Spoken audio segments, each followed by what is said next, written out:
আসমানের নিচে আর জমিনের উপরে এর সে ভালো জায়গা পৃথিবী তার একটাও নাই। এখানে বসে থাকে, চুপ করে বসে থাকবেন, সুবহানাল্লাহ বলেন, আলহামদুলিল্লাহ বলবেন, যাই বলেন, যতক্ষণ বসে থাকবেন ততক্ষণ জান্নাতের বাগানে বসে আছে।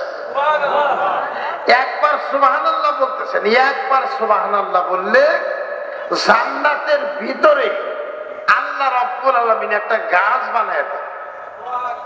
কয়টা? একবার বললে একটা। আমি আসার পরে আপাতত 10 বার বলেছেন, যখন ঠিক কিনা? এখন 10টা জান্নাতের ভিতরে গাছ আপনার জন্য তৈরি হয়ে গেছে। এখন কারণ বশত আল্লাহ পাক আমলে আপনাকে পার করে নিতে পারে নাই, জাহান্নামে গেছে। এই জান্নাতের ভিতরে যে সমস্ত গাছ হয়েছে ওই গাছগুলো বলবে, আল্লাহ আমার মালিক কো, আমার মালিক তো দেখতে পাচ্ছি না। এবার ফেরেশতা বলবে, তোমার মালিক জাহান্নামে গেছে। গাছগুলো বলবে, আমার মালিক জাহান্নামে গেছে আর আমরা জান্নাতে।